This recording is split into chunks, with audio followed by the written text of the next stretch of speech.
আজকে আমি জানা অজানা রেসিপি নিয়ে চলে আসলাম, আপনাদের সাথে শেয়ার করব। আমি এই রেসিপিটা কখনো করি নাই, আজকে ফার্স্ট ট্রাই করেছি।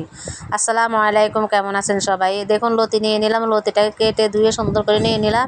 নিয়ে কিছু মুসুরির ডাল নিয়ে পরিষ্কার করে নিয়েছি। এখন ফ্রাই প্যানের মধ্যে মুসুরির ডাল, রসুন, শুকনো মরিচ, পেঁয়াজ এগুলোকে সুন্দর মতন সাজিয়ে এক পাশ দিয়ে দিয়েছি লতি সহকারে।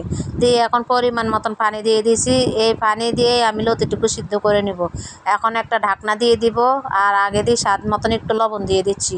দিয়ে এখন ঢাকনা দিয়ে দিব, যতক্ষণ পর্যন্ত সিদ্ধ না হবে ততক্ষণ পর্যন্ত আমি জাল করে নিব। এর মধ্যে দিয়ে আর কোনো নাড়াচাড়া করব না।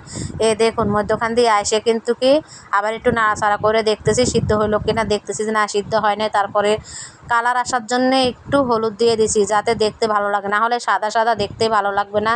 একটা জিনিস দেখতে ভালো লাগলে কিন্তু খেতেও স্বাদ লাগে। চোখের সৌন্দর্যটাই কিন্তু কি খাওয়ার রুচি বাড়ায়। তাই আমি একটু হলুদ দিয়ে দিছি। দিয়ে এখন আবার ঢাকনা দিয়ে দিলাম আবার কিছুক্ষণের জন্যে। ওই যে পানিটুকু আছে ওই পানিটুকু শুকানো পর্যন্ত আমি অল্প হিটে জাল করে নিলাম। দেখুন, সুন্দর মতন পানি শুকিয়ে একদম সিদ্ধ হয়ে গেছে, একটু পানিও নাই। এখন আমি নাড়াচাড়া করে চুলা থেকে একটু নামিয়ে নিব। দেখুন কি সুন্দর সিদ্ধ হয়ে গেছে। মানে রসুনগুলা, তারপরে লতি, মুসুরির ডাল সব সুন্দর মতন সিদ্ধ হয়ে গেছে।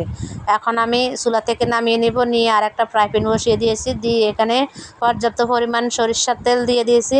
দিয়ে শুকনো মরিচ দিয়ে দিয়েছি 3-4টা। শুকনো মরিচটা দিয়ে একটু ভালোভাবে নাড়াচাড়া করে ভাজা ভাজা করে নিচ্ছি। তারপরে দিয়ে দিয়েছে পেঁয়াজ এক মুঠ দিয়ে তারপরে এখন আবার একটু নাড়াচাড়া করে হালকা বাদামি কালার করে ভেজে নিচ্ছি। বাদামি কালার করে ভেজে নেওয়ার পরে তারপর আমি যে লতি, মুসুরির ডাল সিদ্ধ করে নিয়েছি এগুলাকে ঢেলে দিলাম। দিয়ে এখন আমি কি করব, ভালো মতন এগুলাকে খুন্তির সাহায্যে ঘুটে নিব। আমি হাত দিয়ে ভর্তাটা করলাম না, কারণ ভাবছি একটু ভাগার দিয়ে ভর্তাটা করলে ভালো লাগবে। যেহেতু লতি অনেকেই হাত দিয়ে করে, কিন্তু কি আমি হাত দিয়ে করব না। আমি এই খুন্তির সাহায্যে একদম নাড়াচাড়া করতে করতে একদম ভর্তা করে নিয়েছি। তারপরে একটু ধনিয়া পাতা দিয়ে দিয়েছি। ধনিয়া পাতা দিলে তো ভর্তার স্বাদ আরোই বেড়ে যায়। ধনিয়া পাতা দিয়ে তো ভর্তাটা মনে হয় যে স্পেশাল করে খাওয়া যায়, তাই ধনিয়া পাতাটা দেওয়া। তা যা হোক, ধনিয়া পাতা দেওয়া হয়ে গেছে। এখন ভালো মতন ঘুটে একদম ভর্তা করে নিয়েছি। আমার লতির ভর্তাটা হয়ে গেছে। কেমন হয়েছে আমার রেসিপিটা? যদি ভালো লেগে থাকে অবশ্যই লাইক, কমেন্ট, শেয়ার করবেন। আজকের ভিডিও পর্যন্তই। আল্লাহ হাফেজ।